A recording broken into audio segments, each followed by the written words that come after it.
Assalamualaikum warahmatullahi wabarakatuh. Kembali lagi sanak-sanakku ya. Salah. Assalamualaikum warahmatullahi wabarakatuh. Selamat datang di acara terbaru saya hari ini ya, dan seterusnya ya. Acara apa tuh abangku? Acara PDS, Podcast Diri Sendiri. Jadi PDS ini ya sanak-sanakku ya, bukan podcast diri sendiri. Sebenarnya saya pengen bikin acara ini namanya itu podcast di sini senang. Jadi karena posisinya di sini nggak ada narasumber ya, biaya narasumbernya, undang narasumbernya, budgetnya ya terlalu mahal juga. Mungkin juga lah istri saya langsung di ini. Nanti ada sesinya acara PDS ini ya. Sebenarnya podcast di sini senang itu bakalan ada suatu saat nanti. Tema kita itu nge-podcast istri saya sendiri, istri Ahmad Nofriandi ya. Jadi untuk kali ini saya sendiri bakalan ulik-ulik ya, bakalan tanya-tanya juga ya.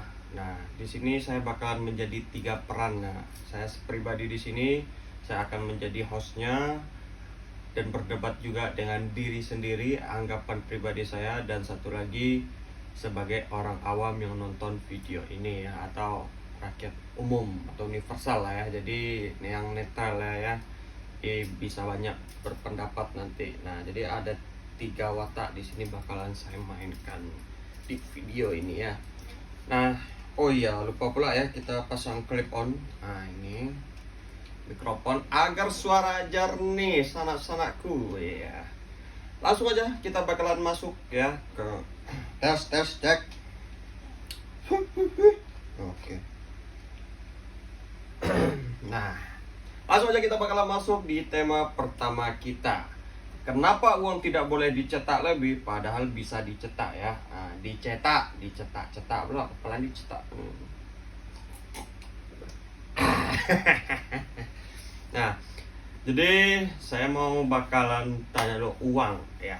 Uang, kalau bahasa kasarnya uang ya, atau tanggapan atau tangkapan orang awam, orang umum ya, uang itu sebagai alat untuk jual beli, bisa jadi untuk alat tukar, bisa jadi juga ya. Jadi bermacam-macam ya. Jadi hanya 2 itu aja, coba kita ambil 2 itu aja topik ya, 2 topik ya, alat tukar dan alat untuk jual beli. Nah, itu untuk orang awam ya pandangannya ya. Ada 2 itu aja. Sebenarnya banyak banget kegunaan uang dan apa itu uang gitu ya. Nah, oke, langsung aja. Kenapa uang tidak boleh dicetak lebih? Nah, jadi ini pasti banyak pertanyaan yang memang kayak pertanyaan-pertanyaan gini sering disepelekan ya. Dalam arti kata gimana ya? Sering disepelekan karena pertanyaan yang lebih kayak apa sih? Kayak anak-anakan gitu, kayak anak SD istilahnya ya, kayak mas stupid lah, kayak gitulah bahasanya ya, kayak bodoh gitu ya. Padahal sebenarnya bukan bodoh, tapi lebih memperincikan dan memperjelaskan nih. Karena tangkapan dan pemahaman orang itu, setiap orang tuh berbeda-beda sana-sanaku. Nah, jadi mungkin dia menjawab kayak begitu agar bisa mendapatkan sebuah jawaban yang puas bagi dirinya. Nah, boleh langsung aja kita bakalan masuk ya. Kenapa uang tidak boleh dicetak lebih? Nah, jadi gini ya. Kenapa uang tidak boleh dicetak lebih? Dikarenakan tuh. Nah, jadi takutnya ada inflasi. Nah, memang kayak bahasanya memang bahasa dokter, profesor, insinyur, esteller ya kan. Nah, itulah ya. Jadi inflasi. Jadi bahasanya itu nggak untuk rakyat umum lah gitu. Maksudnya nggak fleksibel lah, jadi terlalu mengambang ya inflasi ya. Jadi banyak sekali inflasi apa. Oke, langsung aja kita bakalan bahas apa itu inflasi. Nah, jadi inflasi itu ya, nah inflasi itu mencetak uang berlebih, mendapatkan atau menyebabkan kenaikan harga dan barang jasa. Nah, jadi gini, inflasi itu ya bakalan terjadi jika kita mencetak uang berlebihan. Nah, bakalan terjadi kenaikan suatu barang ya, barang atau jasa. Jasa banyak, jasa kayak pelayanan ya, kayak cleaning service, misal customer service, itu jasa pelayanan, itulah kayak tukang jahit, tukang service, nah itu jasa. Nah kalau barang itu banyak barang ya, kayak kegunaan elektronik kita, handphone, laptop, dan lain-lain sebagainya. Lebih dominan elektronik atau bentuk atau barang ya, tidak menawarkan jasa. Nah itulah untuk barang, sedangkan jasa ya kayak gitulah, toko-toko service. Nah jadi gini, sanak-sanakku, inflasi itu ya kita ambil secara universalnya aja, secara rincinya aja ya. Kita ambil salah satu contoh nih. Ada di dalam suatu keluarga. Nah, di dalam suatu keluarga, nah seorang bapak punya anak 4 orang. Nah, dianggapkan 4 orang anak ini adalah seperti negara. Nah, jadi ada 4 negara lah ya kita contohin ya. Ini contohin ada 4 negara alias ada 4 anak di sini ya.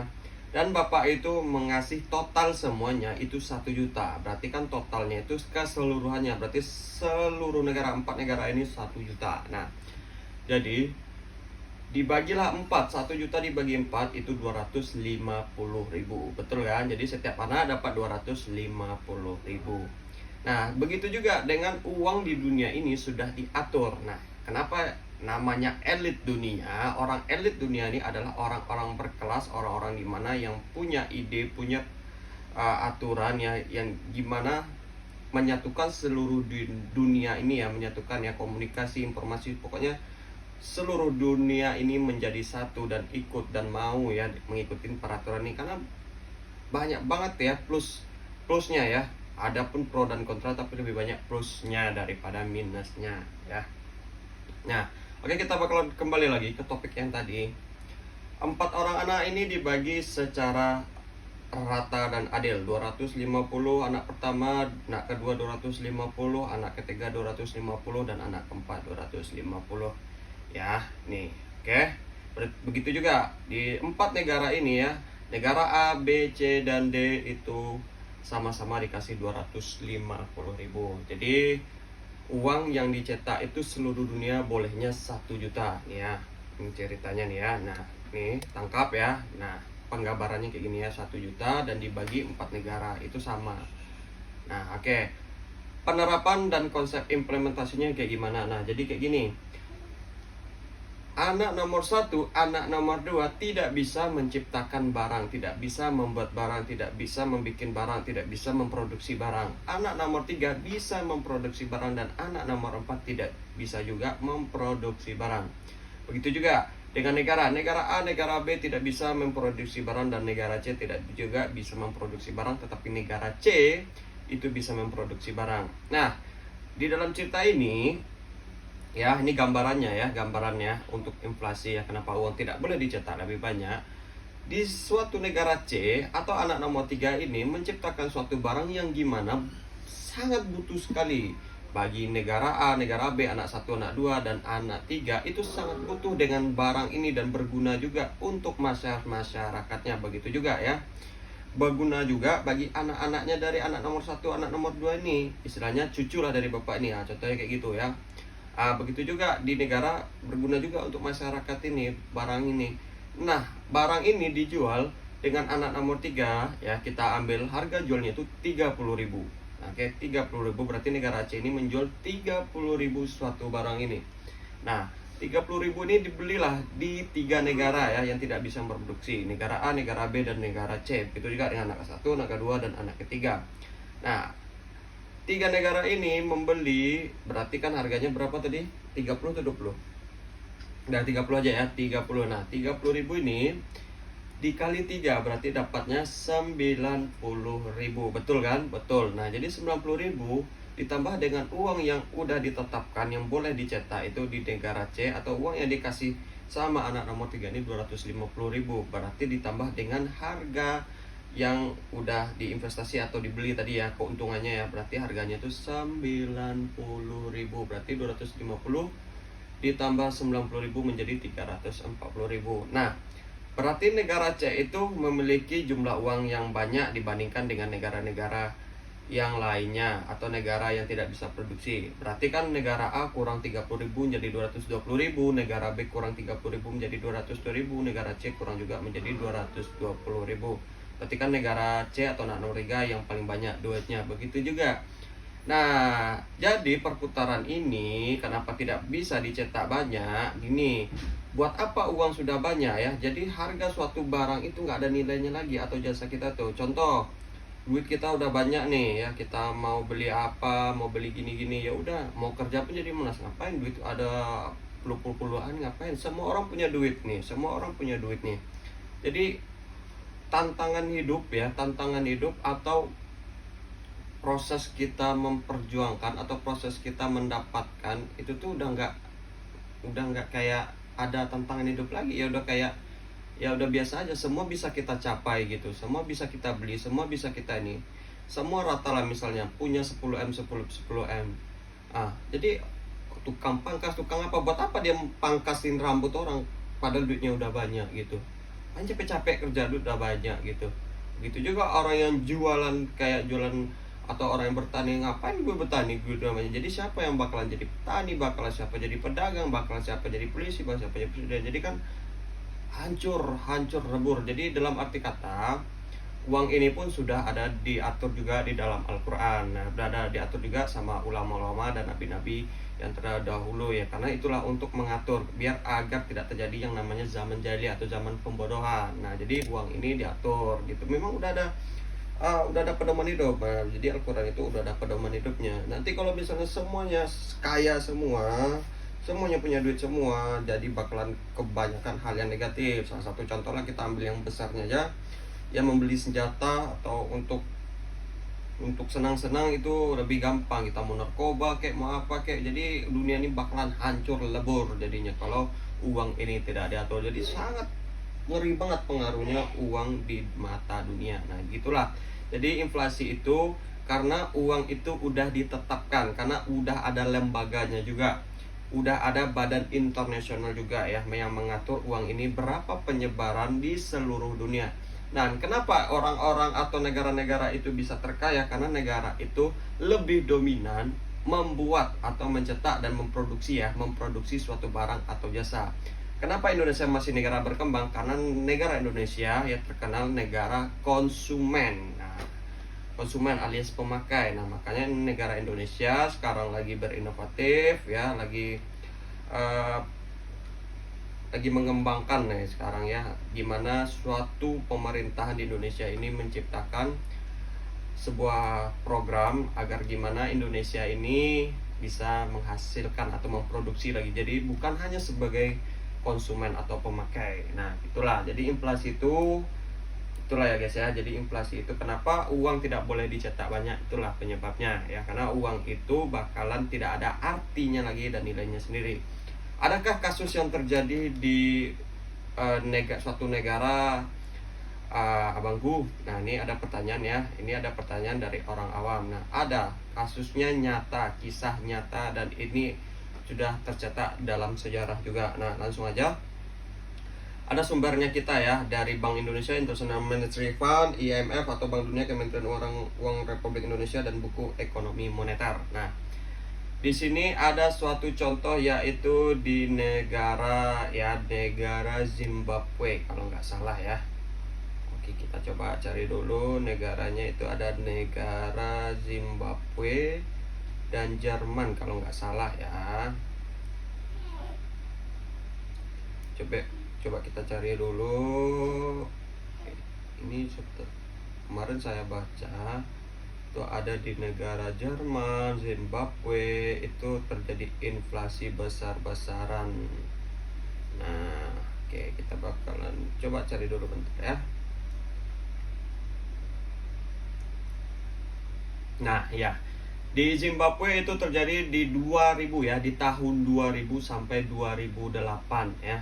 Nah, jadi untuk Zimbabwe karena pemerintahan di sana atau kurang ngertinya atau kurang pahamnya tentang sebuah politik atau pemerintahan ya, atau manajemen, kurang ngerti juga ya kenapa sampai sebuah kepala pemerintahan negara sampai kok kayak pemikirannya kayak anak-anak kali ya, menciptakan uang banyak gitu ya kan. Nah, betul sekali menciptakan uang banyak pun di dalam suatu negara aja yang ini, tapi kalau di mata negara lain atau mata dunia ya, uang mereka tuh tidak ada artinya. Nah, memang kalau untuk ini bisa ditukarkan untuk di negara tersebut alias internal aja memang bisa gitu. Jadi memang kayak, tapi negara mereka apakah produksi? Enggak kan? Negara mereka apakah banyak memproduksi barang atau semuanya tanpa impor ekspor gitu? Semua kegiatan, semua apapun ya bentuk barang atau teknologinya diciptakan di Zimbabwe. Jadi nggak perlu beli kayak mau mobil itu, pasti mereka ambil mobil pasti dari luar ya kan, pasti ngambil mobil itu dari luar. Nah, atau beli motor itu pasti dari luar, nggak mungkin buatan dari bangsa sendiri ya kan. Tahu lah kita Zimbabwe, bukan kita meremehkan ya, tapi umumnya ya produksi barang-barang bagus itu ya negara Jepang, Jerman, Prancis ya kan.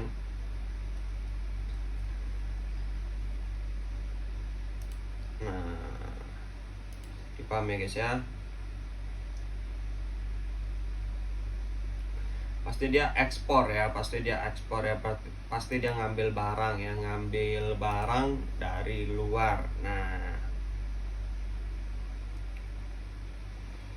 pasti dia ekspor juga dan pasti dia juga impor. Nah, pasti dia impor ya, pasti dia bakalan masukin atau membeli barang itu pasti dari luar, nggak mungkin dia dari negara sendiri gitu. Jadi kalau untuk ya, untuk pandangan dunia dan harga nilai mata uang bagi seluruh dunia, itu Zimbabwe nggak ada artinya jika Zimbabwe masih meneruskan ya, masih mencetak sebanyak-banyaknya duitnya. Jadi anggapan atau pemahaman untuk mencetak uang banyak-banyak bakalan bisa mengkayakan atau mensejahterakan atau bisa memajukan suatu negara, itu salah ya. Salah sonaku. Kenapa salah? Karena semua itu sudah diatur sama elit dunia. Elit dunia ya, memang bahasanya agak serem-serem ya, elit itu kayak orang-orang yang mafia, tapi orang elitnya orang-orang yang berkelas ya, berperan penting dalam dunia ya, berpengaruh banget dalam dunia itulah. Jadi jangan anggap orang elit dunia ini orang yang mafia, orang berpengaruh dalam dunia. Nah, satu lagi tuh, kehilangan nilai mata uang ya. Jadi penyebabnya kalau untuk hal ekonomi yaitu kehilangan nilai mata uang, udah kita bahas juga tadi ya, sambil kita bahas karena balance sinkron gitu ya, karena menyambung gitu guys ya. Lanjut lagi, kerusuhan ekonomi. Mencetak uang berlebih dapat menyebabkan ketidakstabilan ekonomi dan kerusuhan pasar. Betul banget, bakalan hancur semua pasar atau market internasional ya. Nah, kalau untuk alasan moneternya nih ya, kontrol inflasi. Bank sentral mengontrol jumlah uang beredar untuk menjaga inflasi tetap rendah. Jadi kalau inflasi makin tinggi, berarti harga bakalan naik. Jadi kenaikan harga bakalan itulah kacau. Mengatur likuiditas. Nah, mencetak uang berlebih dapat menyebabkan likuiditas berlebih yang dapat mengganggu stabilitas sistem keuangan. Itulah yang kita bahas tadi ya, itu. Nah, itulah. Nah, jadi kalau misalnya kita mencetak uang, jadi likuiditas atau kuantitinya uang ini ya bakalan mengganggu ya, karena kita udah dikasih 1 juta, jadi kok tiba-tiba bisa jadi 1.500.000 duitnya dari mana, padahal cuma 1 juta aja gitu ya. Berarti 1 juta ini putarannya di situ aja. Di antara 4 negara ini bakalan ada negara yang bakalan mempunyai kekayaan lebih daripada negara lain-lainnya. Begitu juga dengan anak nomor dari 4 anak ini ya, ada 1 anak atau 2 anak, 3 anak, atau nggak ada sama sekali yang bakalan mempunyai uang yang lebih dari yang dikasih dari bapaknya tadi. Begitu juga. Nah, dipaham ya inflasi itu gimana, kenapa tidak dicetak uang banyak. Jadi paham ya kan, itu udah paling sebuah gambarannya yang paling sangat gampang dicerna itu sana tuh ya. Nah, jadi kita nggak bisa menyalahkan karena semua aturan ini sudah dipikir matang-matang, sudah dibuat matang-matang. Itulah kenapa ada terjadinya perang dunia 1, perang dunia 2 gitu kan, dan ada sebuah perserikatan atau lembaga-lembaga atau perkumpulan kayak PBB, perdamaian dan lain-lain, UNICEF dan lain-lainnya itu sudah diatur, atau WHO dan lainnya sudah diatur semua ya, karena lebih dunia ini ya, penghuni atau manusia ini lebih menginginkan, yaitu namanya peace atau perdamaian. Nah, oke, untuk alasan moneter selanjutnya, mempertahankan nilai tukar. Mencetak uang berlebih dapat mempengaruhi nilai tukar mata uang. Oke, sama. Nah, ini kalau untuk alasan politik dan sosialnya nih ya, kestabilan politik. Mencetak uang berlebih dapat memicu ketidakstabilan politik dan sosial. Itulah salah satu contohnya, kriminal makin banyak ya. Yang kedua, kehilangan kepercayaan masyarakat, dapat kehilangan kepercayaan pada pemerintah dan sistem kan. Betul sekali. Jadi kepercayaan ya, secara sosialnya aja ya, orang mau kerja ini ya malas, duit dah banyak, ngapain kerja, ya kan? Orang tuh bertani, ngapain juga bertani, duit gue udah banyak gitu, udahlah malas gitu bertanam. Kalau mau makan tanamnya sendiri kan, duit udah ada. Jadi kayak perputaran atau produktivitas atau aktivitas tuh nggak abnormal gitu.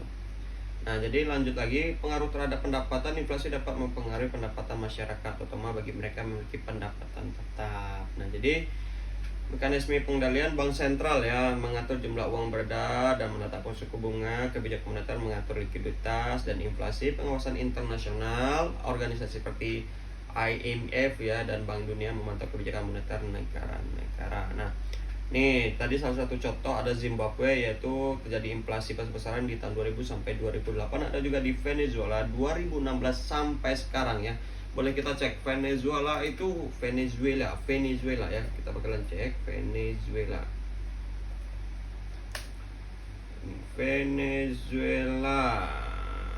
Negara terkaya nomor. Nah, kita cari Venezuela ini ya, terkaya nomor. Di 2020 terkaya nomor 89. Nah, kita cari lagi ya. Venezuela itu tahun 2020 ya. Venezuela negara miskin nomor. Kita cari lagi.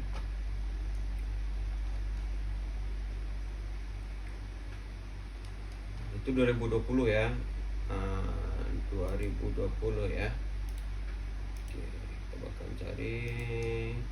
Kemarin miskin terkaya nggak ada. Ini kita ambil data 2020 ya, belum 2024. Oke, coba kita cari rekor ekonomi dunia perkiraan untuk tahun 2002. Coba kita bakalan cari ya, negara terkaya nomor, negara terkaya dunia 2024.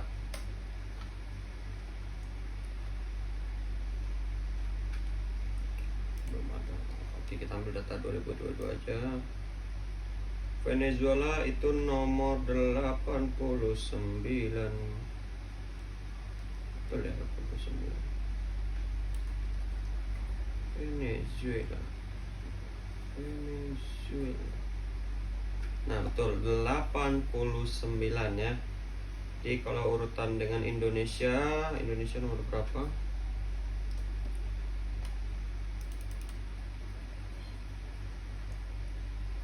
Nah, jadi jauh banget ya, Indonesia negara nomor 15 ya.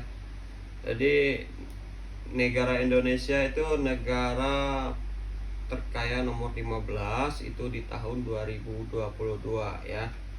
Belum ada nih data update 2024, nanti bakalan saya ulik-ulik lagi, saya bakalan congkel-congkel, korek-korek lagi ya sampai paling terdalam ya data yang terbaru 2024 ya, karena udah akhir tahun juga nggak mungkin juga ya nggak ada ya. Cari untuk data terbaru untuk kali ini. Dan negara termiskin itu ada di negara Tuvalu ya. Oke, jadi Venezuela sampai sekarang itu terjadi inflasi ya, negara yang terkena inflasi ya. Nah, kita bakalan masuk lagi negara berikutnya, ada Jerman, tapi itu di tahun 1921 sampai 1923 ya, 2 tahun aja. Dan Brazil di 190 sampai 1997 selama 7 tahun. Nah, jadi begitulah sanak-sanakku kenapa uang tidak boleh dicetak banyak. Jadi jangan pernah beranggapan lagi ya, uang cetak banyak, ngapain capek-capek kerja gitu. Salah. Karena bakalan terjadi hal-hal yang tidak diinginkan ya. Sesuatu itu sudah diatur begitu juga dalam Al-Quran itu. Jadi apa yang ada di dalam Al-Quran itu adalah pedoman hidup manusia.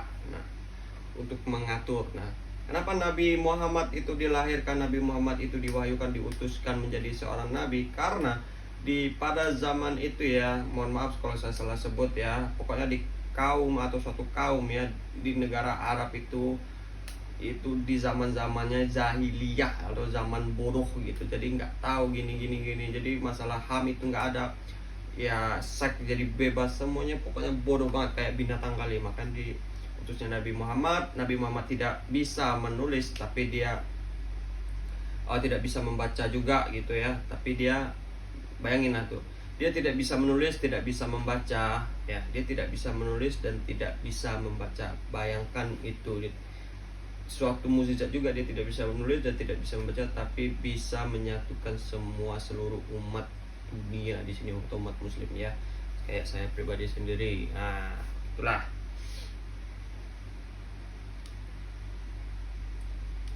Karena nabi-nabi itu tidak boleh dilukis atau di ini, karena bakalan terjadi nanti yang terjadi pada zamannya Nabi Nuh ya. Nah, Nabi Nuh, karena ada menganggap sebuah berhala itu pertama disembah atau orang yang menyembah berhala itu terjadi pada zamannya Nabi Nuh ya. Jadi agak sedikit cerita juga ya, sekilas saja ini.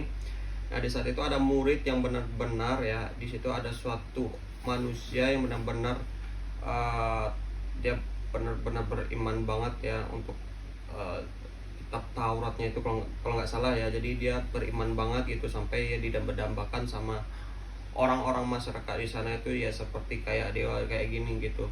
Nah, pas itu juga ada jin atau setan ya. Jin dan setan ini menyerupai manusia dan mengadu domba gitu. Jadi dia berubah menjadi manusia dan dia bilang, apakah saya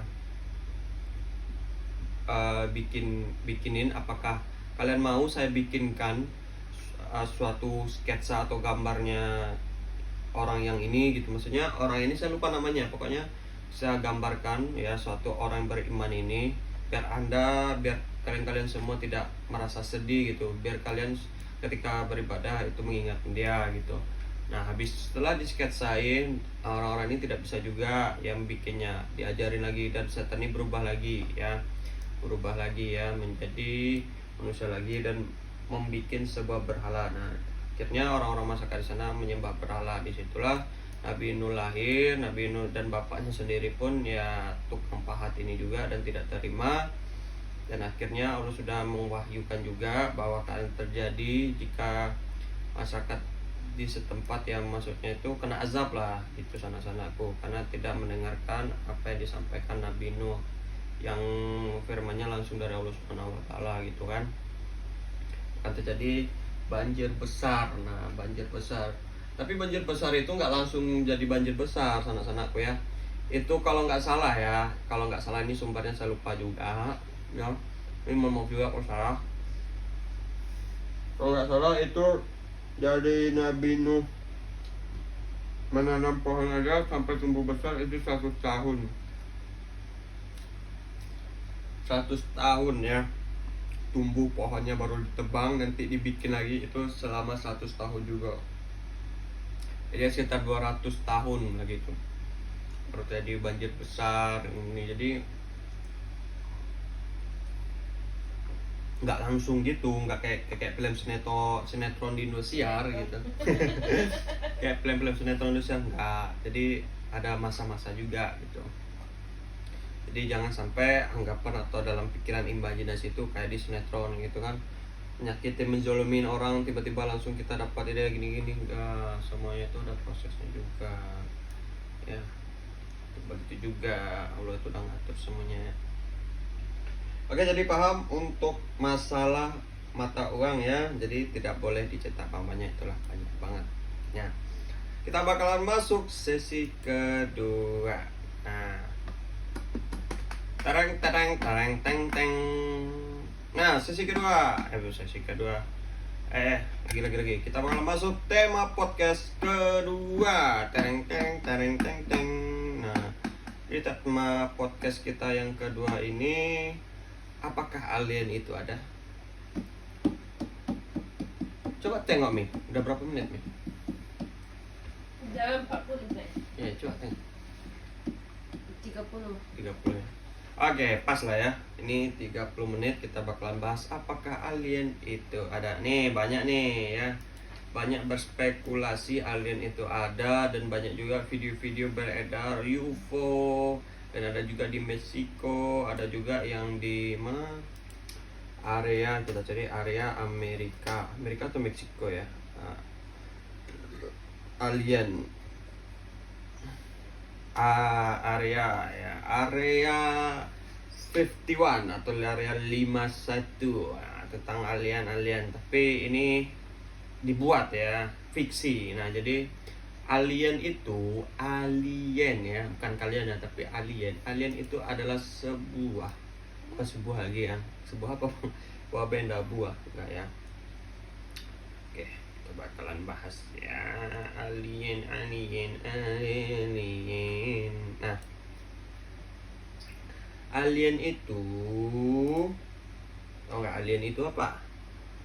Alien, arti dari alien, kita bahas secara umum, makhluk asing dalam konteks fiksi ilmiah atau astronomi. Fiksi ya, tanda kutip fiksi, fiktif, fiksi, imajinasi.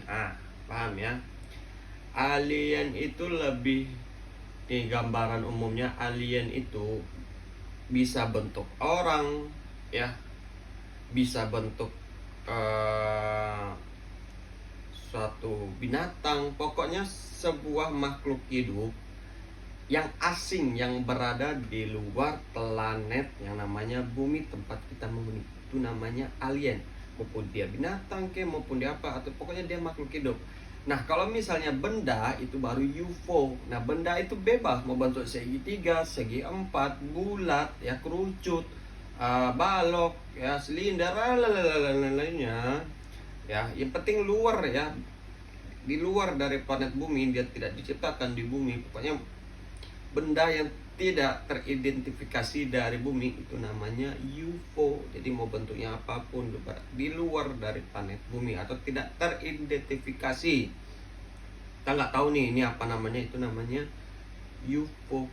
Nah, dalam sejauhnya ini jurnal-jurnal, semua jurnal internasional ya, belum ada menemukan sebuah alien atau makhluk ya, itu belum pernah bertemu atau belum pernah ditemukan. Nah, kita bakalan bahas juga area di 51 dan di area-area yang ada UFO jatuh di Meksiko, dan ada sebuah kerangka atau mumi alien, kita bakalan bahas itu sama-sama. Nah, kita sebelum kita melangkah atau melonjak lebih jauh, kita bakalan bahas dulu, jadi paham dulu ya. Jadi alien dan alien itu biar paham nih ya, biar masyarakat di sini, orang-orang awam di sini itu jangan sampai dibodoh-bodohin dengan berita atau informasi yang tidak ada sumber atau hoaxnya, nyatanya faktanya nggak ada ya. Nanti kalau misalnya ini bagus juga, kita bakalan bahas tentang apa itu santet, dan adakah di dunia nyata, dan apakah setan itu ya, apakah sihir itu ada, nanti saya bakalan bahas juga.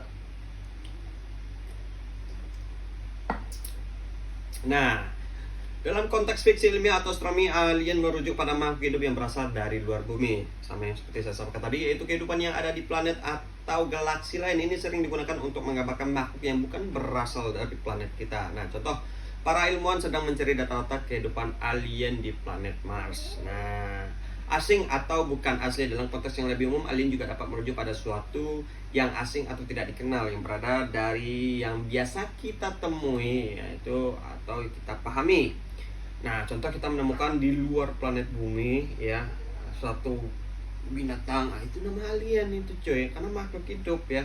Kecuali kita menemukannya di dalam bumi, kalau dalam bumi itu juga alien gitu. Kayak apa tuh bang? Kayak kapuyua, tahu kapuyua? Itu kecoa, itu tuh di bumi nggak alien itu. Contoh konsep tersebut terasa alien bagi budaya kita. Nah, jadi pendatang asing dalam konteks hukum atau kewarganegaraan, alien bisa merujuk pada orang ya yang bukan warga negara dari suatu negara atau tinggal di negara tersebut tanpa status kewarganegaraan yang sah. Jadi yang belum ada punya KTP ya, umur udah 17 tahun, itu pendatang asing, alien juga kalian tuh. Nah, Contoh imigran legal dianggap sebagai alien oleh hukum negara tersebut. Oke, kita bakalan bahas sebuah histori atau sejarah di sini sanak-sanakku ya. Histori atau sejarah di sini sanak-sanakku. Histori atau sejarah apa nih abangku? Nah, kita bakalan bahas ya. Yang ditemukan sejauh ini ya, sampai 2024 ini sanak-sanakku ya. Di tahun 1977 ilmuwan dari aduh, pas pula dah cuy. Ini kaman ya.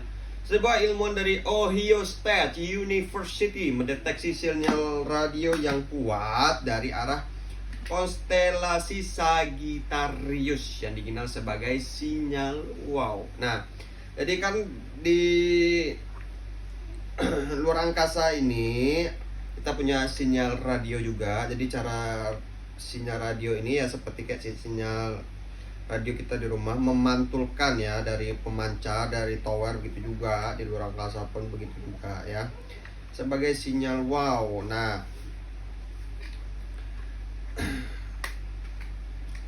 cuman hanya mendeteksi ya. Jadi dalam arti kata bisa dikatakan mendeteksi ini kita nggak tahu ya itu apakah bunyi dari fenomena alam di sana atau dari makhluk hidup di sana.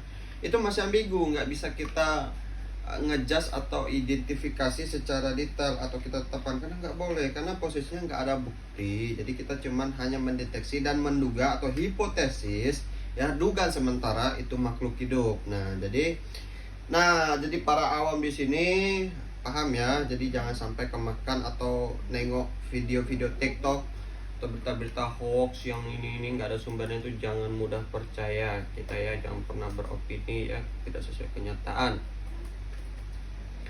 Nah, oke, paham ya sanak-sanakku. Itu di tahun 1977 ya. Nah, jadi para peneliti atau ilmuwan ini sepakat kalau itu adalah makhluk hidup, berarti alien itu ada untuk pandangan mereka. Tapi secara pribadi saya sendiri, bukan saya ingin menjatuhkan para ilmuwan, tapi lebih menjalankan sebuah logika saya aja ya. Karena untuk kasus ada kontak gitu ya, sinyal-sinyal kayak gitu tuh ya, namanya pantulan. Kalau menurut saya itu ada beberapa, banyak sih. Kita ambil berapa contoh aja. Kalau saya sih lebih dari fenomena alam di sana, benturan atau batu di sana, planet di sana. Jadi kalau untuk makhluk hidup saya 50-50 ya. Jadi karena nggak tahu, seperti boleh juga lah kita ambil untuk makhluk hidup. Jadi alien itu kalau saya pribadi fiksi. Jadi kalau sanak-sanakku gimana pandangnya silahkan ya, silahkan nilai sendiri. Lanjut lagi, kalau terjadi juga ya di planet ekstra surya. Nah, lebih dari 4.000 planet ekstra surya telah ditemukan sejak tahun 1992. Ini saya masih kontroversi juga sih ya, pendaratan itu benar-benar apa tidaknya ya. Tapi kalau saya cari-cari dan sumber-sumbernya, mau dari ChatGPT atau Meta AI, katanya nyata. Karena kan ChatGPT pun Meta AI pun dibuat oleh orang-orang sana juga. Jadi nggak bisa juga kita berargumen betul 100% ya. Bukan saya tidak menerima atau menghargai, tapi saya pribadi sendiri saya tidak percaya.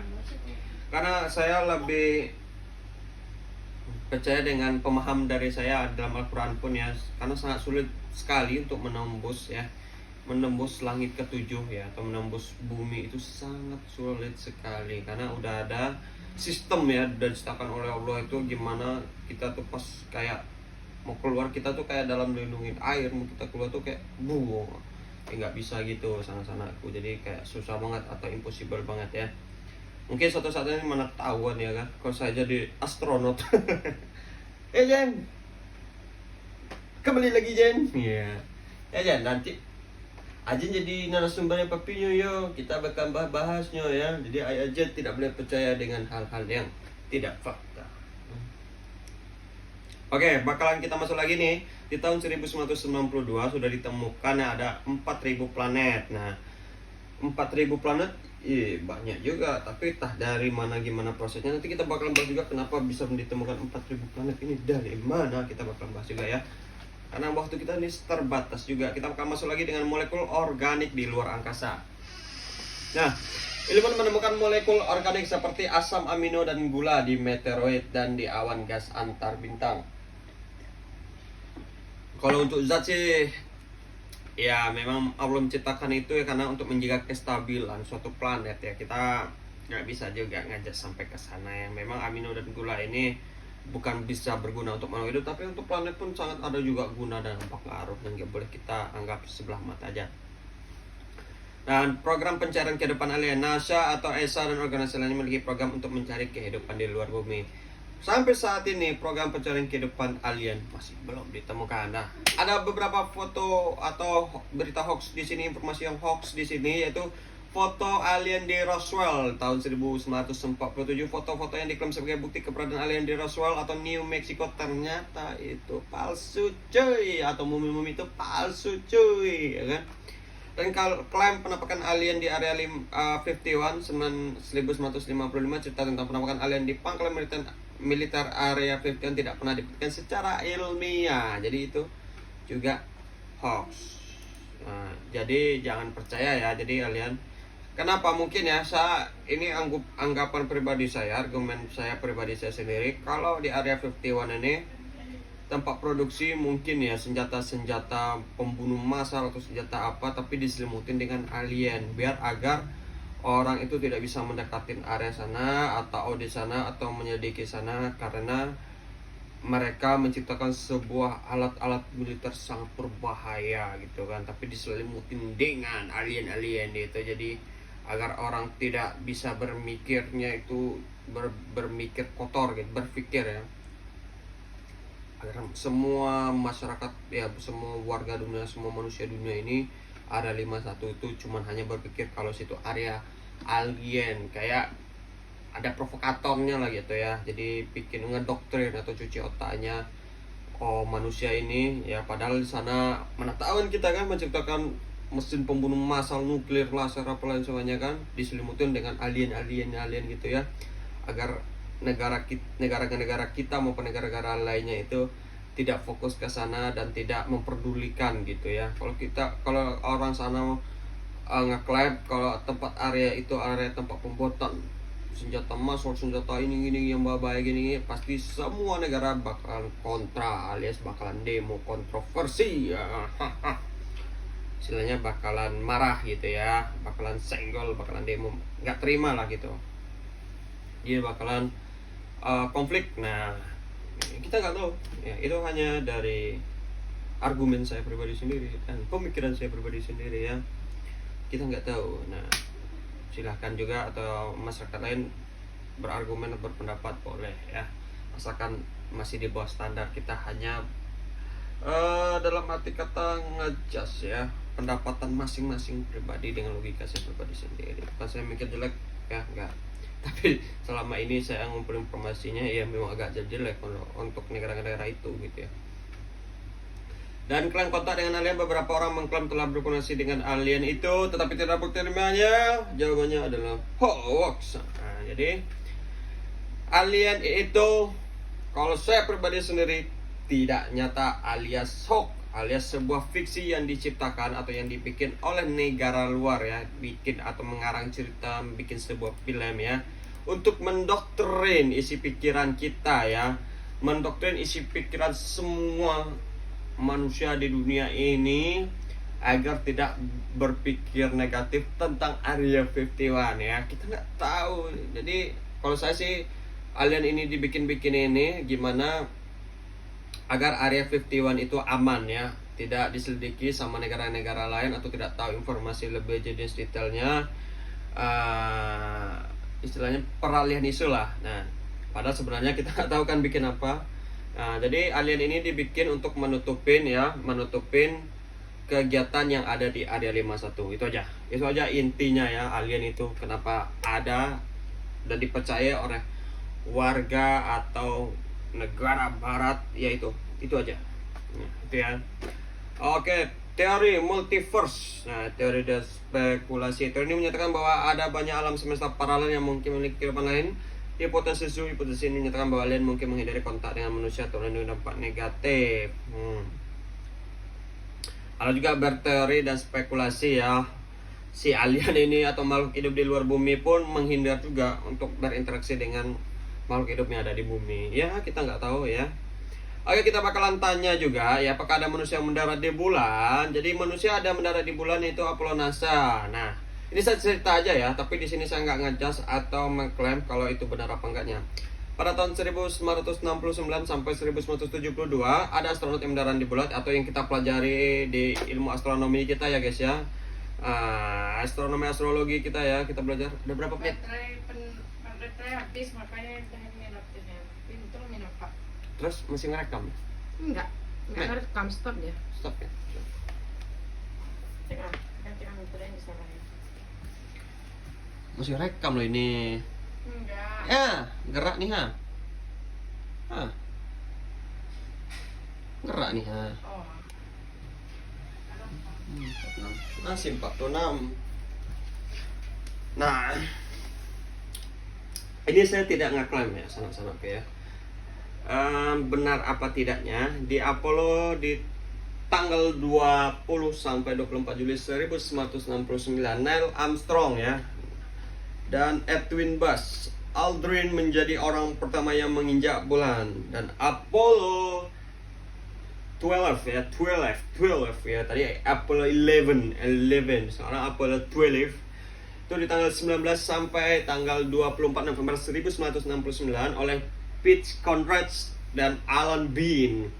Dan Apollo 14 ya, Apollo 14 di tanggal 5 sampai tanggal 9 ya. 5 until February ya 1971 Alan Shepard dan Edgar Mitchell. Dan Apollo 50 di tanggal 26 Juli sampai 7 Agustus ya 1971 David Scott and James Irwin.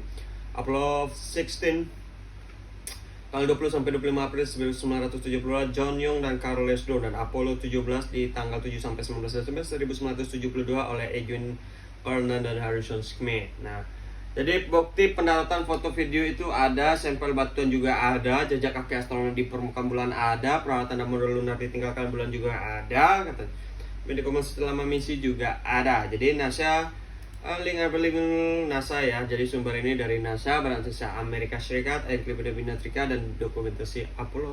I don't know. Karena mereka ciptakan semua, dan AI ini pun mereka juga ciptakan semua. Jadi saya pribadi tidak percaya. Nah, ini agak sinkron juga. Bumi itu bulat atau datar sih ya? Lebih spesifiknya gimana sih ya? Kalau lebih spesifiknya gini, sana-sanaku ya. Kalau di kita berada ya, pandangan, nah, jadi itulah kekuasaan Allah Subhanahu wa taala juga ya.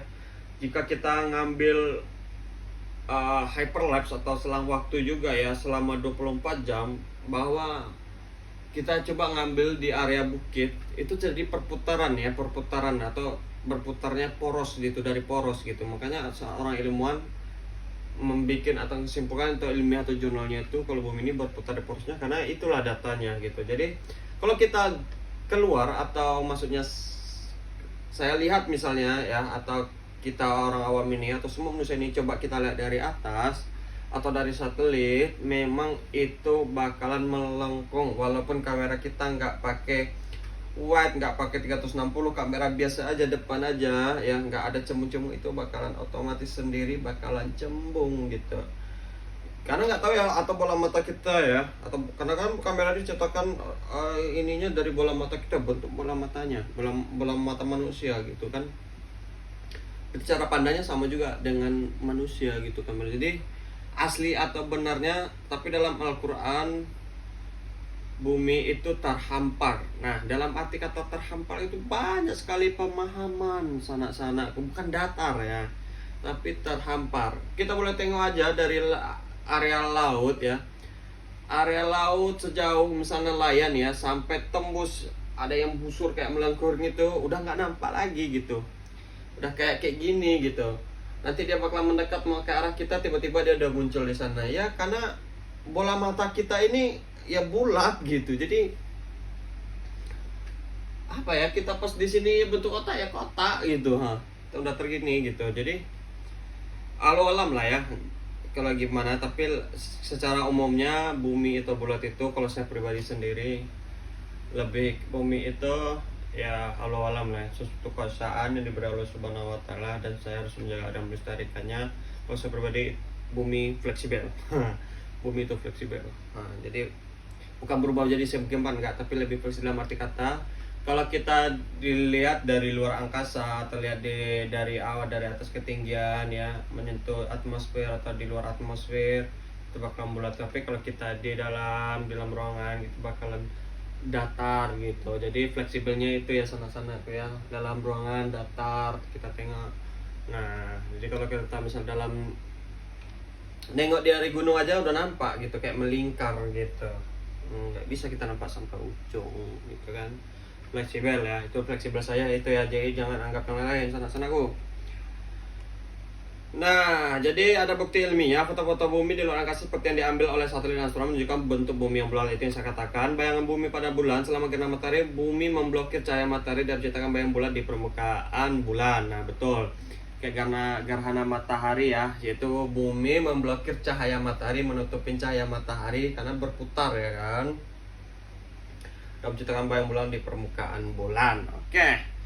Terlanjut perjalanan kapal yang berlayar, itu yang saya bilang tadi ya. Kapal yang berlayar menjauhi pantai akan terlihat semakin rendah dan akhirnya menghilang. Itu ya. Ini garis pantai ya. Ini kita bisa garis lengkung pantai ya. Ini garis lengkung. Semakin jauh ini saya ya, ini saya nih. Ini saya. Nah, ini kapal kalau kita semakin jauh. Nah, dia semakin di sini dia bakalan nanti hilang. Dia bakalan ke sini ya. Hilang. Nah, ini hilang nggak nampak. Nanti dia pas nanti mendekat, dia bakalan nampak gitu, menghampirin saya. Itu bakal nampak lagi gitu. Bentuknya tuh kayak gini dia. Nanti. Aduh apa ini? Dah. Basah dia. Nah jadi itulah ya sana-sana aku ya. Lengkap gravitasi yang sama di seluruh permukaan bumi menunjukkan bahwa bumi memiliki bentuk yang simetris, atau pengukuran jarak negara menunjukkan bahwa bumi memiliki kelengkungan. Betul juga sih, kalau datar saya di sini bisa lah melihat ya, saya di sini bisa melihat ya, ada tertinggi di sana itu ya, pasti saya bisa melihat.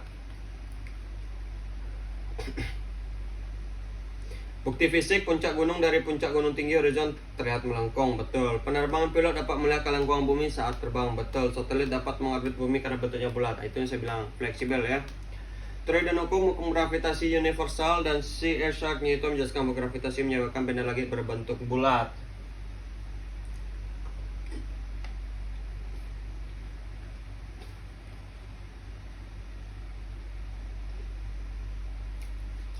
Teori relativitas, Albert Einstein menjelaskan bahwa gravitasi mempengaruhi ruang dan menyebabkan bumi berbentuk bulat.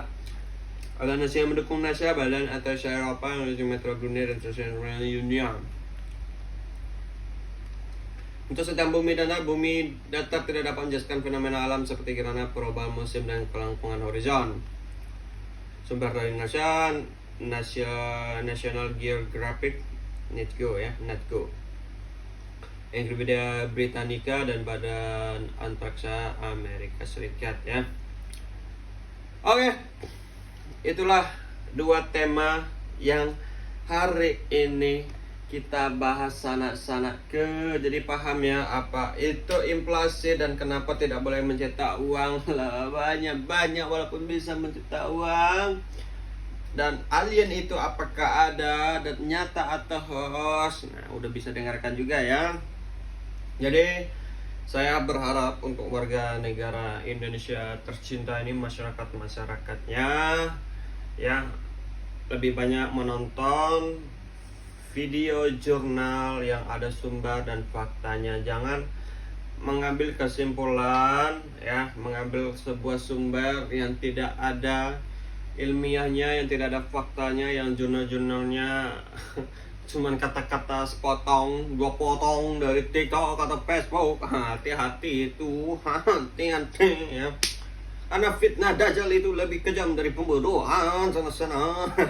Ya. Hati-hati juga ya. Jadi Apa yang dimaksud dengan akhir zaman itu fitnah-fitnah dajjal itu ya bukan dajjalnya udah muncul sekarang enggak ya, tapi sifat dajjalnya itu udah dari zaman dulu udah muncul fitnah-fitnah itu. Jangan sampai mudah diadu domba, mudah dipropaganda dengan orang-orang yang tidak bertanggung jawab hanya untuk mencari konten-konten untuk mencari cuan semata ya, tapi tidak ada nilainya. Nah, jadi hati-hati banget ya.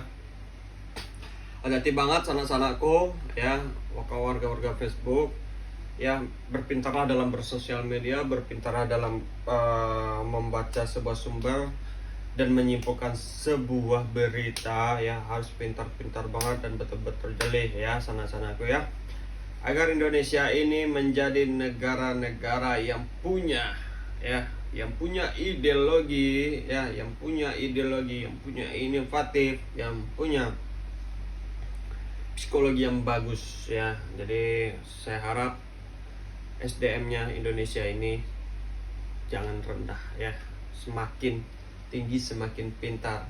Tidak pengaruh ya pendidikan, tidak pengaruh ya kita nggak sekolah atau sekolah ya.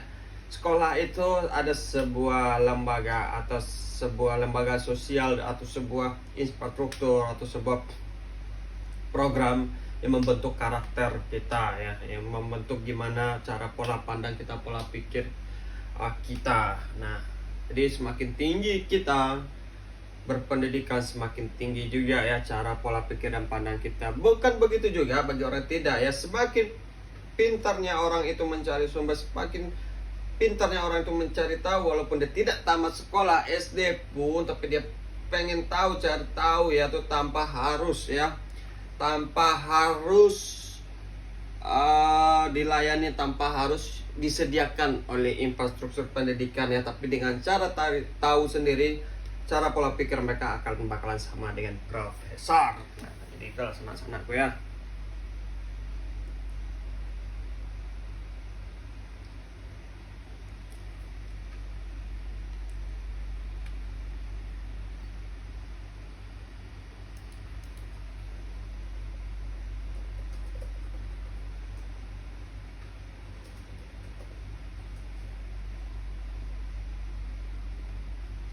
Nah, jadi orang-orang filosofi, itulah paling kenal di seringnya, atau bapak filosofi kita ya, Rocky Gerung. Nah,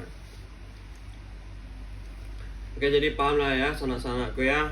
Mungkin hanya itu yang bisa saya sampaikan di acara ini. Tunggu juga di acara keseruan untuk PDS Podcast di sini senang. Kalau untuk kali ini podcast diri sendiri dulu ya. Kali podcast pertama udah selesai, berarti untuk selanjutnya ya saya usahakan bakalan untuk ada narasumbernya atau yang mau kita kulik congkel gitu kan, atau kalau nggak ada pun kita bakalan masuk lagi podcast diri sendiri lagi ya. Terima kasih banyak yang sudah menonton ya, yang dan sudah juga mensupport untuk sahabat-sahabatku di Facebook ini atau rakyat-rakyat negara Indonesia tercinta ini. Kalau suka atau setuju dengan pendapatan saya, kalau mengerti boleh dibantu dengan like-nya ya. Like-nya di mana abangku ya. Kalau dari sini berarti kan sini like ya. Nah, di sini like ya, ini like, ada tombol jempol, ini komen, nah ini share, share, komen, like, dan jangan lupa juga di follow dan diikutin ya sanak-sanakku ya. Oke, bercerdaslah dalam menyimpulkan informasi.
Saatnya kita beres-beres.